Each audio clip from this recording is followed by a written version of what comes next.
ආයිබෝන් දරුවනේ දැන් ඕගොල්ලෝ ලබන මේ වෙනකොට 11 ශ්‍රේණියට ඇතුළත් වෙලා ඉන්නේ. ඒතර අපිට 2021 වසර දූල පුතාලට ඉතාම වැදගත් වසරක් වෙනවා.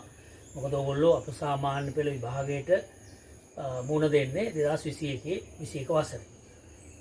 හැබැයි ඒ අපසාමාන්‍ය පෙළ විභාගයේ ඕල් විභාගයේදී 10 ශ්‍රේණිය සහ 11 ශ්‍රේණිය ශ්‍රේණි විෂය කරුණු ඉතාම වැදගත් වෙනවා. ඒනුත් 50%කට වඩා ඔයගොල්ලන්ට ප්‍රශ්න යොමු වෙන්නේ ප්‍රශ්න පත්‍ර ආරම්භ බැලුවම පේනවා 10 ශ්‍රේණියේ විෂය කරුණු. ඒතර අපි මේ වෙනකොට අපිට පාඩම් කීපයක් 10 ශ්‍රේණියේ ඉතිරි වෙලා තියෙනවා. ඒතර ප්‍රථමයෙන් අපි මේ 10 ශ්‍රේණියේ පාඩම් ටික ඉවර කරලා තමයි අපි 11 ශ්‍රේණියට යන්නේ. ඒ නිසා අපි මේ ලබන ජනවාරි වෙනකොට බොහෝ විට අපිට පන්ති කරන්න ලැබේවි. ඒ වුණොත් අපිට වේගවත්ව පන්තිය කරගෙන යන්න පුළුවන්. මේ කරලා 10 ශ්‍රේණියේ විෂය කරුණු ඉක්මනින් අවසන් කරලා අපිට 11 ශ්‍රේණියට යන්න පුළුවන්. අපි ඒ නිසා ප්‍රාර්ථනා කරමු. එහෙම මේ ලබන වසර මම ප්‍රාර්ථනා කරන ඕගොල්ලන්ට අඛණ්ඩ අධ්‍යාපන වසරක් වේවා කියලා.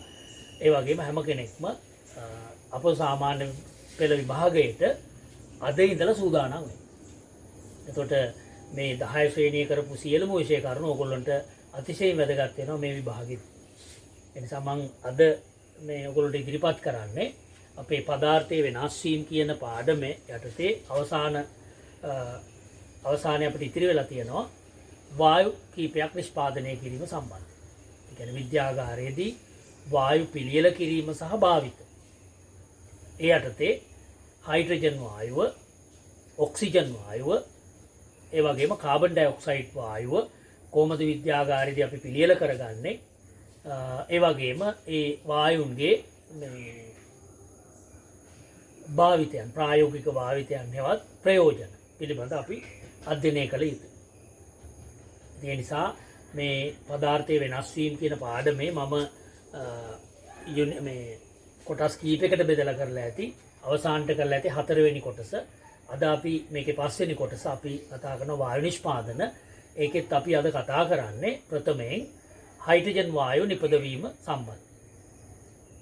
එතකොට මේ හයිඩ්‍රජන් වායුව පිළිබඳ කතා කරනකොට අපි මම ඉස්සෙල්ලාම ඔයගොල්ලන්ට මගේ සටහනේ ඔයගොල්ලන්ට වීඩියෝ එකෙන් පස්සේ දාන සටහනේ වීඩියෝ එකත් එක්ක දාන සටහනේ ඔයගොල්ලන්ට මම ප්‍රශ්න කීපයක් යොමු කරලා ඇති පෙර දැනුම පිරික්සම් හයිඩ්‍රජන් සම්බන්ධයෙන්. එතකොට දැන් හයිඩ්‍රජන් වල ඉලෙක්ට්‍රෝන වින්‍යාසය ලියන්න කිව්වොත් ඔයගොල්ලෝ දන්නවා හැම කෙනෙකුටම පුළුවන් ඉලෙක්ට්‍රෝන වින්‍යාසය ලියන්න. පරමාණුක ක්‍රමාංකය 1යි.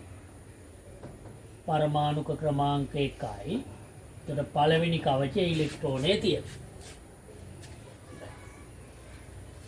ඒ වගේම අපිට කිව්වොත් හයිඩ්‍රජන් සාමාන්‍ය ස්වභාවයේ පවතින මේ හයිඩ්‍රජන් කියන මූලද්‍රව්‍ය හයිඩ්‍රජන් පරමාණු දෙකක් එකට බැඳිලා ද්විපරමාණුක අණුවක් විදියට.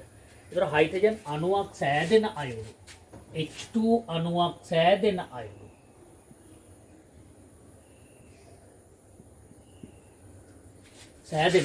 අපිට පුළුවන් තිත් කතිර සටහනක් මගින් ඒ වගේම ලූවිස් තිත් ව්‍යුහයක් මගින් ඒ වගේම ලූවිස් ව්‍යුහය මගින් ඉදිරිපත් කරන්න. ඒකත් ඔයගොල්ලෝ දැනගෙන ඉන්න ඕන. මේ වෙනකොට අපි ඒක කරලා තියෙන්නේ. දැන් එතකොට හයිඩ්‍රජන් පරමාණු දෙකක් බැඳෙන්නේ මෙන්න තිත් කතිර ව්‍යුහය.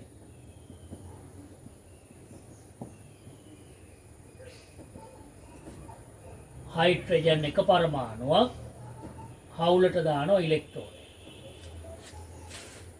අනිත් හයිඩ්‍රජන් පරමාණුවත් හවුලට ඉලෙක්ට්‍රෝනයක් දානවා. ඔන්න තිත් කතිර ව්‍යුහය. ඊළඟට තිත් ව්‍යුහය. ලූවිස් තිත් ව්‍යුහය.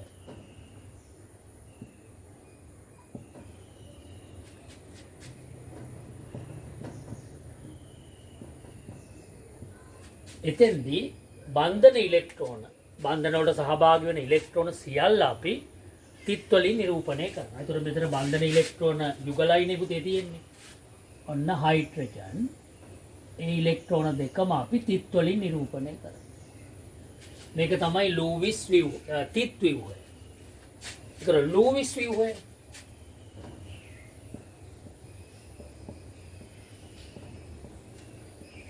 ලූවිස් ව්‍යුහයේදී අපි කරන්නේ බන්ධන ඉලෙක්ට්‍රෝන සහබන්ධනයට සහභාගී වන බන්ධන ඉලෙක්ට්‍රෝන කෙටීරකින් නිරූපණය කරනවා.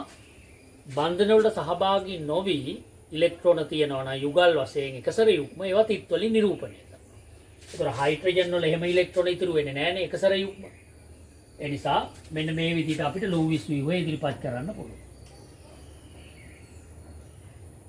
මේක මතක් කරන්නයි මම මේ අපි කලින් කරපු බන්ධන පාඩම මතක් කරන්නයි මේක දුන්නේ. මෙන්න හයිඩ්‍රජන් අණුවේ තිත් කතිර ව්‍යුහය, ලූවිස් තිත් ව්‍යුහය සහ ලූවිස් ව්‍යුහය. දැන් ඊළඟට අපි බලමු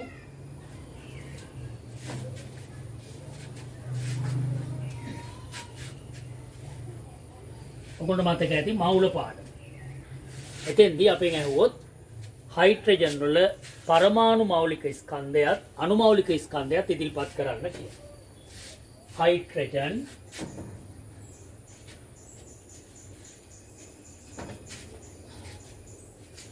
හයිඩ්‍රජන් වල පරමාණු මෞලික ව්‍යුහයත් මේ පරමාණු මෞලික ස්කන්ධයත් අණු මෞලික ස්කන්ධය. මෙන්න හයිඩ්‍රජන් වල හයිඩ්‍රජන් පරමාණු මෞලික ස්කන්ධය. මේක ඉදිරිපත් කරන්න නම් අපි හයිඩ්‍රජන් වල සාපේක්ෂ පරමාණුක ස්කන්ධය දැනගන්න ඕන. ඒක දෙනවා x සමාන 1යි කියලා දෙනවා. එතකොට ඕනෑම මූලද්‍රව්‍යක සාපේක්ෂ පරමාණුක ස්කන්ධයට සමාන ග්‍රෑම් ප්‍රමාණයක තමයි මෞලයක් අඩංගු වෙන්නේ පරමාණු මෞලයක්. එහෙනම් මෞලික ස්කන්ධය කියන එකේ තේරුම තමයි මෞල එකක ස්කන්ධ. මොකද අපිට විද්‍යාගාරයේදී මෞල වලින් දේවල් කිරලා ගන්න බෑ. අපිට ගන්න වෙන්නේ ග්‍රෑම් වලින්. ඒ නිසා රසායනික තුලා මගින් අපිට කිරන්න වෙන්නේ ග්‍රෑම් වලින්. එහෙනම් හයිඩ්‍රජන් මෞල එකක් අඩංගු වෙන්නේ කොච්චර ග්‍රෑම් ප්‍රමාණයකද? ඒක තමයි හයිඩ්‍රජන් වල මෞලික ස්කන්ධය කියලා කියන්නේ.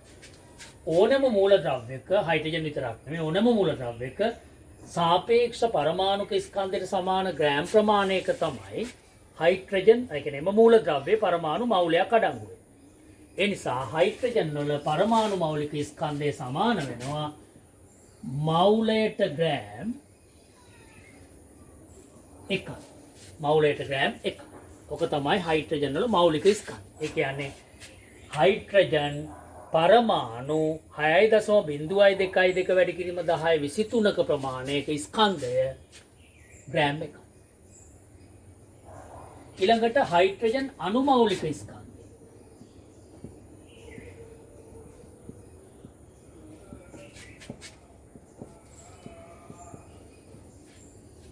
හයිඩ්‍රජන් අණුවක් කියන්නේ පුතේ H2. එතකොට සාපේක්ෂ අණුක ස්කන්ධය වෙනවා හයිඩ්‍රජන් වල H2 වල සාපේක්ෂ අණුක ස්කන්ධය සමානයි සාපේක්ෂ පරමාණුක ස්කන්ධය 1යි 1 සමානයි 2. සාපේක්ෂ අණුක ස්කන්ධය 2යි.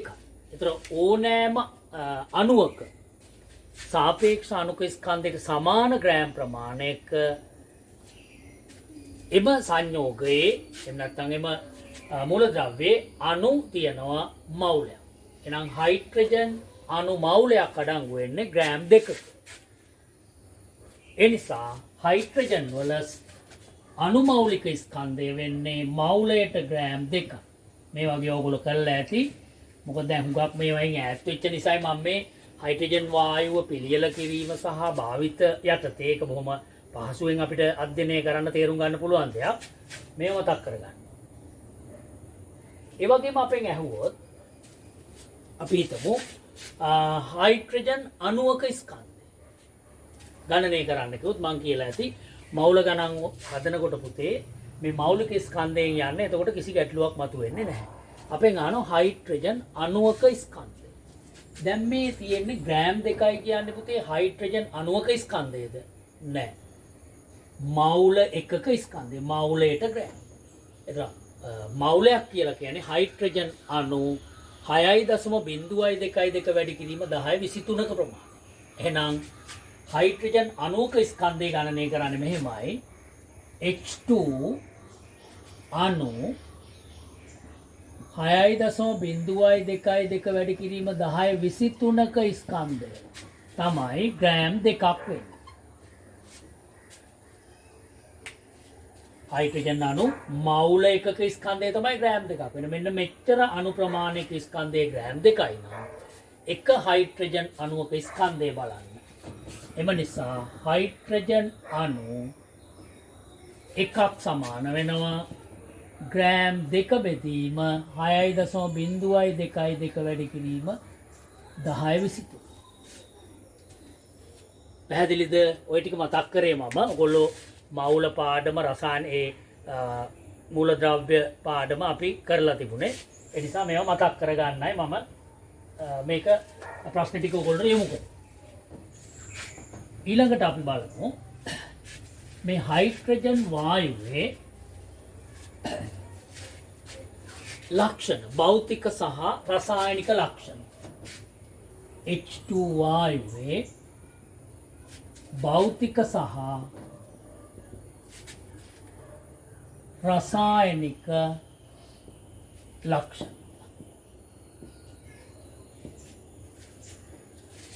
එතකොට භෞතික ලක්ෂණ කියලා කියන්නේ අපි ඕනම දෙයක භෞතික ලක්ෂණ කියලා කියන්නේ ඔය ගන්ධ, සුවඳ, වර්ණය, ඒ වගේ දේවල්. ජලයේ දිය වෙනවද නැද්ද, ඝනත්වය, මේවට අපි කියන්නේ භෞතික ලක්ෂණ. එහෙම තමයි භෞතික ගුණ කියලා. ඒක භෞතික ලක්ෂණයක් පරීක්ෂා කිරීමේදී එම පදාර්ථයේ කිසිදු රසායනික විපර්යාසයක් සිදු වෙන්න බෑ.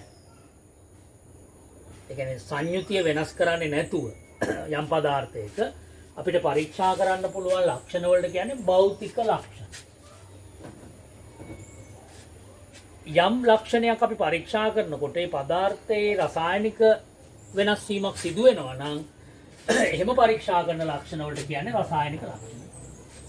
දැන් පොදුවේ මෙතන දීලා තියෙන්නේ අපිට පාඨමාලාවේ භෞතික ලක්ෂණ සහ රසායනික ලක්ෂණ කියලා.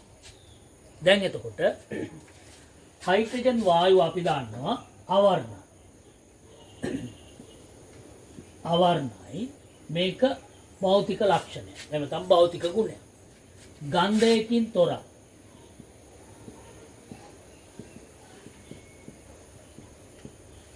මේකත් භෞතික ලක්ෂණ. ජලයේ සුළු වශයෙන් ද්‍රව්‍ය.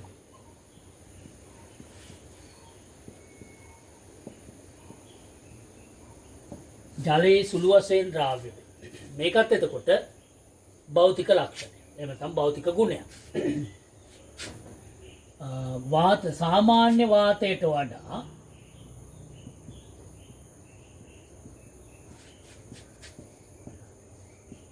ඝනත්වයෙන් අඩු. ඒ කියන්නේ සැහැල්ලු වායු. මෙන්න මේවා භෞතික ලක්ෂණ. එහෙම නැත්නම් භෞතික ගුණ. 1 2 3 4. ඒ වගේම සාපේක්ෂ අණුක ස්කන්ධය 2යි හයිඩ්‍රජන්. සාපේක්ෂ අණුක ස්කන්ධය 2යි. ඒකත් භෞතික ලක්ෂණයක්. ඒතර අපිට හයිඩ්‍රජන් වල රසායනික ලක්ෂණයක් නැත්නම් රසායනික ගුණයක් විදිහට ගන්න පුළුවන්. එකක් තමයි හයිඩ්‍රජන් දාහ්‍ය වායුව. දැවෙන වායුව ඉන්ධනයක් විදිහට භාවිත කරන්න පුළුවන්. එතකොට ඔක්සිජන් එක්ක ප්‍රතික්‍රියා වෙලා ජලය හැදෙනවා. සංයුතිය වෙනස් වෙනවා. ඒ නිසා හයිඩ්‍රජන් දාහ්‍ය වායුව. දාහ්‍ය වායුව. දාහ්‍ය වායුවක් එහෙම නැත්නම් දහනය වෙන වායුවක්. මෙන්න මේ ලක්ෂණය මොකද රොකට් ගුවන් ගත කරන්නේ හයිඩ්‍රජන් ඉන්ධනයක් විදිහට අරගෙන. මෙන්න මේ දාහ්‍ය වායුවක් කියන ගුණය එනත ලක්ෂණය රසායනික ලක්ෂණය. ඒ වගේම තමයි හයිඩ්‍රජන් භාවිත කරනවා හයිඩ්‍රජන් වලින් පුළුවන් කාබනික සංයෝග ඔක්සිහරණය කරන්න. කාබනික සංයෝග ඔක්සිහරණය කරන්න පුළුවන්.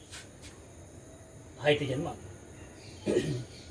ඒතකොට දැන් මාගරින් නිපදවීමේදී අසන්තෘප්ත මේදයට එනතන් ශාක තෙල් වලට හයිඩ්‍රජන් වායුව යවනවා. ඊට පස්සේ ඒකේ තියෙන ඒ අසන්තෘප්ත මේදේ ශාක තෙල් වල තියෙන දිත්ව බන්ධන තියෙන ස්ථාන වලට ඇවිල්ලා හයිඩ්‍රජන් සම්බන්ධ වෙනවා. එතන ඔක්සිහරණයක් වෙන නිසා කාබනික සංයෝග ඔක්සිහරණය කිරීමේ හැකියාවක් හයිඩ්‍රජන් වලට තියෙනවා. ඒකත් රසායනික ලක්ෂණයක් විදිහට ගන්නවා. කාබනික සංයෝග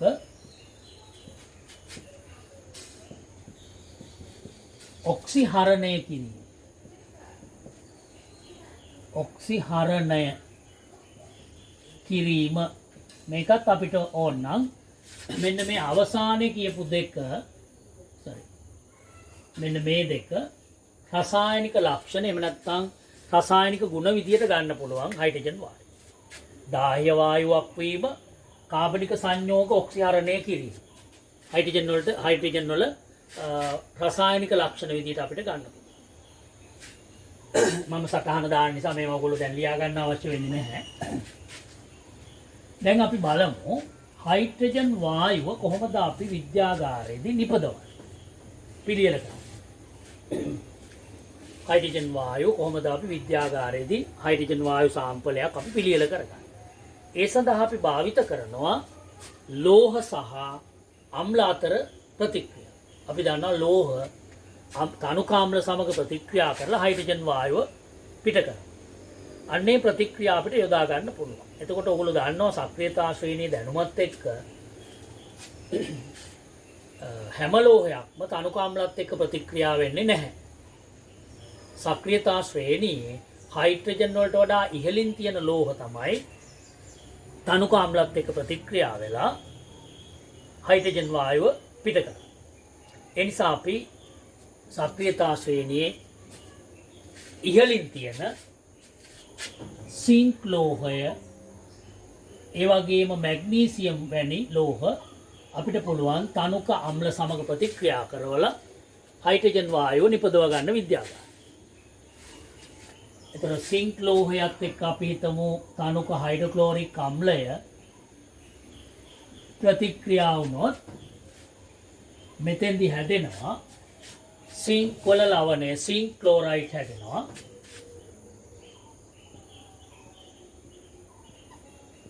හයිඩ්‍රජන් වායුව පිට වෙනවා.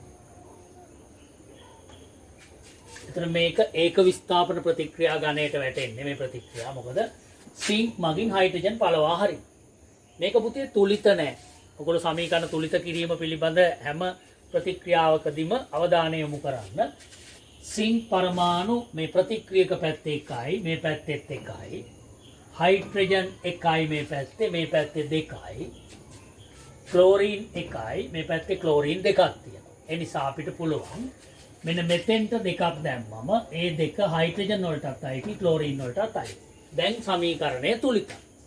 හයිඩ්‍රජන් දෙකයි ක්ලෝරීන් දෙකයි තුලිතයි. ඒ වගේම තමයි මැග්නීසියම් තනුක හයිඩ්‍රොක්ලෝරික් අම්ලය සමග ප්‍රතික්‍රියා කරවීමෙනුත් අපිට පුළුවන් හයිඩ්‍රජන් වායුව නිපදව ගන්න ප්‍රතික්‍රියාව ඒ වගේමයි හැදෙනවා මැග්නීසියම් ක්ලෝරයිඩ් හයිඩ්‍රජන් වායුව පිට වෙනවා. මේකත් අපිට තුලිත කරන්න පුළුවන් මෙතෙන්ට දෙකක්. එතකොට අපිට හයිඩ්‍රොක්ලෝරික් අම්ලය වෙනුවට විද්‍යාගාරයේදී භාවිත කරන්න පුළුවන් සල්ෆියුරික් අම්ලය. ඒතර මේ ලෝහ දෙක සල්ෆියුරික් අම්ලය තනුක සල්ෆියුරික් අම්ලය සමග ප්‍රතික්‍රියා කරවීමෙනුත් අපිට පුළුවන් හයිඩ්‍රජන් වායුව නිපදව ගන්න. අන්න එම ප්‍රතික්‍රියාවලට අදාළ තුලිත රසායනික සමීකරණ මෙහෙම අපිට ඉදිරිපත් කරන්න පුළුවන්. සිංක් ධන සල්ෆියුරික් H2SO4 කියන්නේ සල්ෆියුරික්. මෙතෙන්දි මේ ලෝහය සල්ෆියුරික් අම්ලයත් එක්ක ප්‍රතික්‍රියා කරලා හැදෙන ලවණය තමයි පුතේ සිංක් සල්ෆේට්. සල්ෆේට් වල සංයුක්තාව දෙකයි සිංක් වලත් සංයුක්තාව දෙකයි.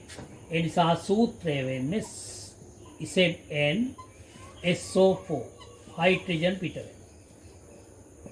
මේ සමීකරණය තුලිත කරන්න දෙයක් නැහැ තුලිතයි. බලන්න සිංක් එකයි හයිඩ්‍රජන් දෙකයි සල්ෆර් එකයි O4යි මෙතනත් තුලිතයි. ඒ වගේම තමයි මැග්නීසියම් සල්ෆියුරික් අම්ලය සමග ප්‍රතික්‍රියා කරවීමෙනුත් අපිට පුළුවන් හයිඩ්‍රජන් වායුව නිපදවා ගන්න.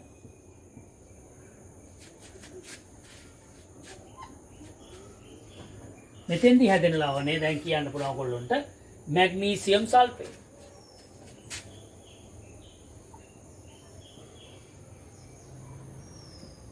සාදමින් හයිඩ්‍රජන් පිට කරනවා. මේකත් තුලිත කරන්න දෙයක් නෑ. එහෙමනම් මෙන්න මේ ප්‍රතික්‍රියා හතරෙන් ඕනෑම ප්‍රතික්‍රියාවක් භාවිත කරමින් අපිට විද්‍යාගාරයේදී හයිඩ්‍රජන් වායු සාම්පලයක් නිපදව ගන්න පුළුවන්.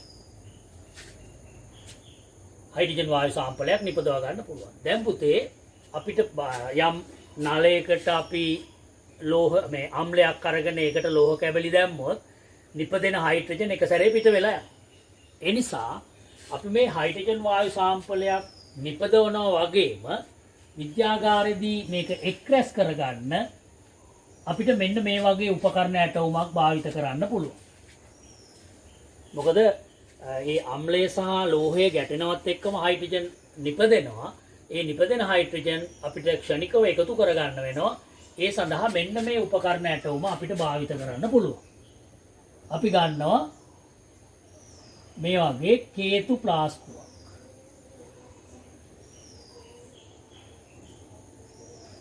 මේ කේතු ප්ලාස්කුවේ අපි මේකට සිංක් කැබලි දාන්න. මේ තියෙන්නේ එතකොට සිංක් කැබලි. සිංක් ලෝහ කැබලි. දැන් එතකොට මේකට අපි අම්ලය වැටීමට සලස්වන්නේ තිසල් පුනීලයක් ආධාරයෙන්. ඒකට හේතුව මම කියන්නම්. මෙන්න මේ වගේ තිසල් පුනීල බටයක් තියෙනවා. ඒතර මේකට තමයි අපි මේකෙන් තමයි අම්ලය දාන්නේ. අපි තනුක HCl එක් කරනවා මේ. එක් කරනකොට දැන් මේ දෙක ප්‍රතික්‍රියා වෙනවා. තනුක HCl සහ සිංක් ලෝහ කැබලි ප්‍රතික්‍රියා වෙලා නිපදෙන හයිඩ්‍රජන් මේ බටෙන්ම පිට වෙන්න පුළුවන්. ඒ නිසා තමයි මේ බටේ නිතරම පහළට වෙන්න අපි දාන්නේ. ඒ බටේ මෙහෙම දිගට දානවා. ඒ වගේම හයිඩ්‍රජන් වායුව අපි එකතු කරගන්න මෙන්න මේ වගේ ඇටෝමක් සකස් කරගන්නවා. මේකට කියන්නේ ජල ද්‍රෝණිකාවක් අරගෙන ඒ වගේම ඒකේ තියෙනවා ජල ද්‍රෝණිකාව තුල තබනවා අපි වායු සංගහන මංචය කියන එක. මේකේ පොඩි සොරවුවක් තියෙනවා. දොරක් වගේ එකක් මෙහෙම. සිදු විවරයක් තියෙනවා මෙතන. ඒ විවරයෙන් තමයි මෙන්න මෙතන අපි මේ බටේ ටිකක් කෙටි එකක්. එතකොට නිපදෙන හයිඩ්‍රජන් මෙතනින් නිපදෙන හයිඩ්‍රජන් මේ බටේ දිගේ අපි මෙන්න මේ විදියට රබර් නලයක් මගින් මේ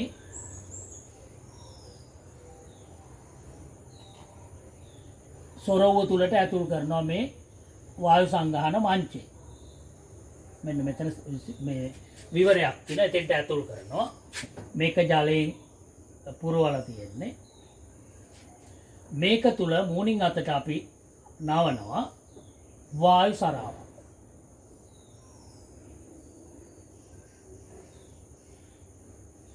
වායු සරාව ජලයෙන් පිරලා තියෙන්නේ. එතකොට පුතේ මෙතනින් නිපදෙන හයිඩ්‍රජන් මේ නලය දිගේ මේකට කියන්නේ අපි විසර්ජක නලය කියලා. විසර්ජක නලය. දැන් එතකොට මේකේ තියෙන්නේ ජලය, මේකේ තියෙන්නේ ජලය.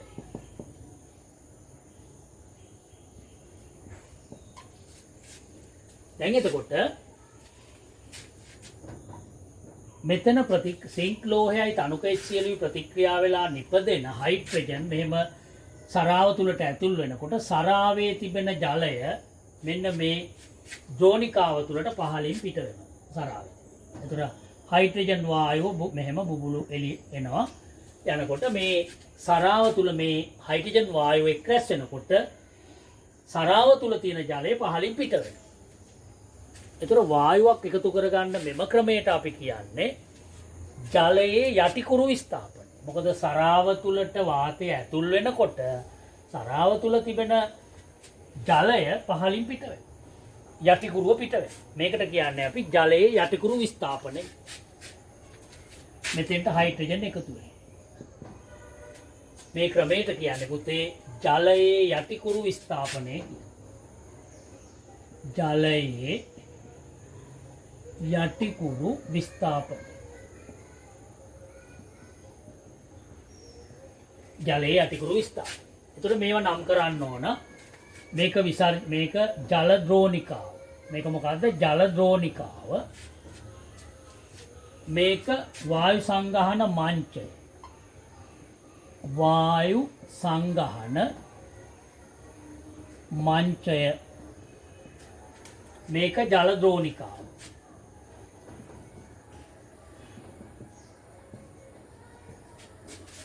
ඔයාලට පෙළ පොතේ පින්තූරේ තියෙනවා. මේ උපකරණ ඇටවුම මතක තියාගන්න. එන්න ප්‍රශ්න වලට එන්න පුළුවන්. එතකොට මේක තිසල් පුනීලය. මේ තිසල් පුනීලය.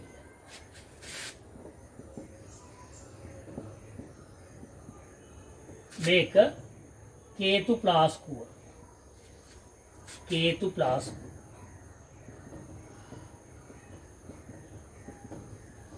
මේ HCl තනුක HCl. දැන් යම් විදියකින් මේ බට දෙක මාරු දැන් මේක කෙටි වුණොත් HCl වැටුණ ගමන් නිපදෙන හයිඩ්‍රජන් තිසල් පුනීලෙන් පිට වෙන්න පුළුවන්. ඒ නිසා තමයි මේක හුඟක් ඇතුළට දාලා තියෙන්නේ. එතකොට HCl වලින් වැහෙනවා මේ නලය. එතකොට නිපදෙන හයිඩ්‍රජන් යන්න තියෙන්නේ සහැල්ලු වායුවක් නේ. මෙතනින් තමයි යන්නේ. විසර්ජක නල.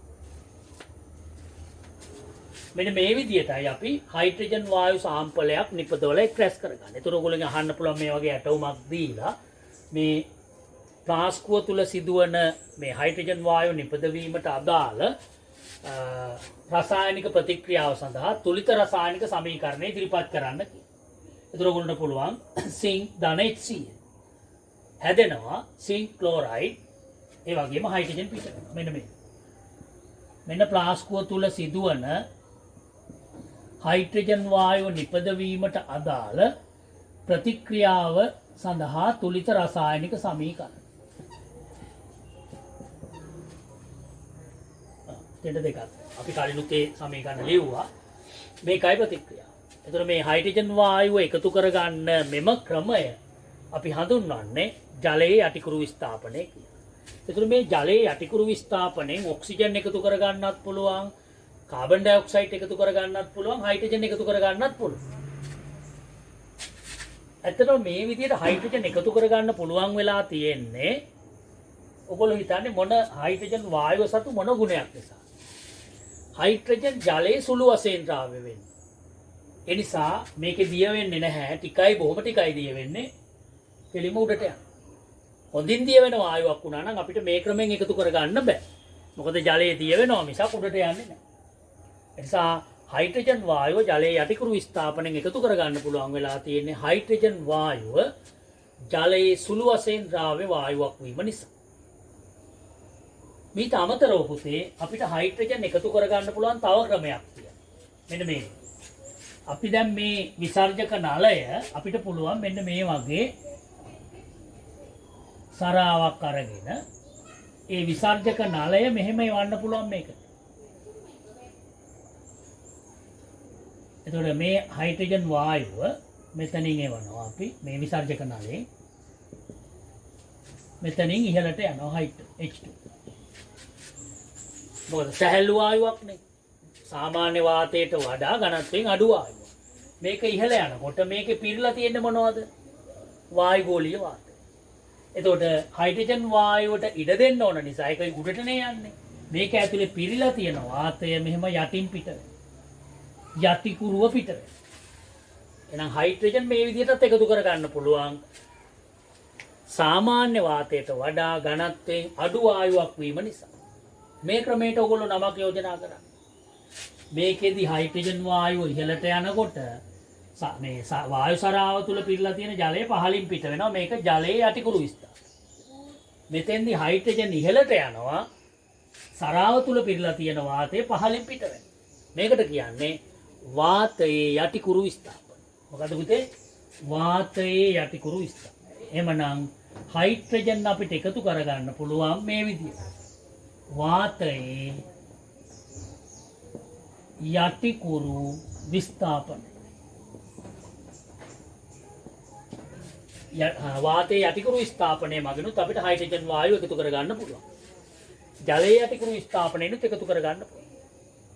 ඒ නිසා මේක හොඳින් මතක තියාගන්න. මොකද විභාගෙට ප්‍රශ්නයක් ආවොත් ඔකට උත්තර දෙන්න වෙනවා. මේ ප්ලාස්කුව තුල සිද්ධ වෙන ප්‍රතික්‍රියාව අපින් ඇහුවොත් මීට අමතරව හයිඩ්‍රජන් වායු නිපදවා ගන්න පුළුවන් වෙනත් ප්‍රතික්‍රියාවක් ලියන්න කියලා මැග්නීසියම් සහ HCl අතර ප්‍රතික්‍රියාව ලියන්න පුළුවන්. මැග්නීසියම් සහ සල්ෆියුරික් අම්ලය අතර ප්‍රතික්‍රියාව ලියන්න පුළුවන්. ඒ නිසා ඒවා මතක තියාගන්න. මොකද මේකම නෙමෙයි අහන්නේ. නමුත් ඇටවුම පොදුයි මේක. පැහැදිලිද දැන් ඊළඟට අපිට තියෙන්නේ හයිඩ්‍රජන් වායුවේ භාවිතය. මොනවද පුතේ හයිඩ්‍රජන් වායුව යොදාගන්නේ මොකටද? දැන් එකක් මේ වෙනකොට දන්නවා පොඩි පන්ති වල ඉඳගෙන මොකෝල්ලෝ රොකට් ගුවන්ගත කිරීම සඳහා ඉන්ධනයක් විදිහට හයිඩ්‍රජන් භාවිත කරනවා. රොකට් ගුවන්ගත කිරීම සඳහා ඉන්ධනයක් ලෙස භාවිත කරනවා.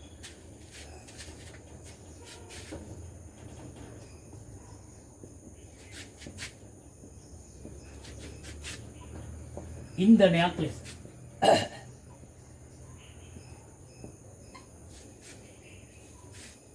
තාම කොටද භාවිත කරන්නේ.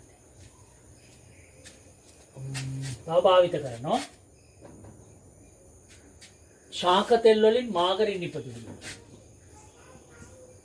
ශාක තෙල් වලින් මාගරින් නිපදවීම.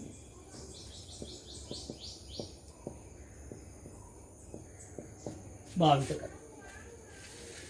තව ඒ වගේම තමයි මේ හයිඩ්‍රජන් වායුව නයිට්‍රජන් වායුවත් එක්ක ප්‍රතික්‍රියා කරවලා නිපදවනවා ඇමෝනියා. ලෝකේ රටවල කරනවා මේ ප්‍රතික්‍රියාව ඇමෝනියා. මේ තියෙන ඇමෝනියා වායුව. මේ ඇමෝනියා වායුව භාවිත කරනවා යුරියා වැනි පොහොර නිෂ්පාදනය සඳහා. ඒ වගේම නයිට්‍රික් අම්ලය නිපදවන්න භාවිත කරනවා. පොහොර වර්ග නිපදවන්නත් භාවිත කරනවා. නයිට්‍රජන් අඩංගු පොහොර. එහෙනම් හයිඩ්‍රජන් වල තව ප්‍රයෝජනයක් තමයි නයිට්‍රජන් වායුව සමග ප්‍රතික්‍රියා කර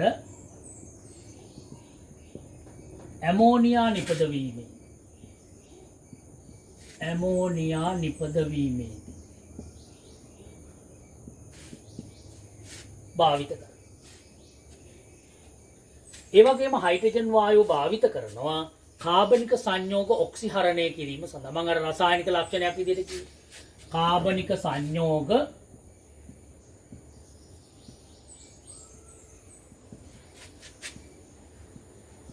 ඔක්සිහරණය සඳහා. මෙන්න මේවා අපිට හයිඩ්‍රජන් වායුවේ ප්‍රයෝජන විදියට ගන්න පුළුවන්. දැන් එතකොට බොහොම සරල දෙයක් අද අපි කතා කරේ. හයිඩ්‍රජන් වායුව ගැන අපි අධ්‍යයනය කරා.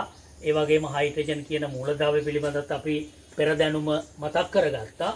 ඒ හයිඩ්‍රජන් වායුව නිපදවීමට අදාළ රසායනික ප්‍රතික්‍රියා අපි ඉගෙන ගත්තා. එතකොට සිංක්, මැග්නීසියම් වැනි ලෝහ තනුක අම්ල සමග ප්‍රතික්‍රියා කරවීමෙන් අපිට හයිඩ්‍රජන් වායුව විද්‍යාගාරයේදී නිපදව ගන්න පුළුවන්. එතකොට හයිඩ්‍රජන් වායුවේ තියෙන ජලයේ මද වශයෙන් ද්‍රාව්‍ය වීමේ ගුණය නිසා අපිට ජලයේ යටිකුරු විස්ථාපනයෙන් එකතු කර ගන්න පුළුවන්. ඒ වගේම සැහැල්ලු වායුවක් වීම නිසා වාතයේ යටිකුරු විස්ථාපනයනුත් අපිට හයිඩ්‍රජන් වායුව එකතු කර ගන්න පුළුවන්. අපි ඊළඟ වීඩියෝ එකේදී ඔයගොල්ලන්ට කතා කරනවා ඔක්සිජන් වායුව නිපදවීම සම්බන්ධයෙන්.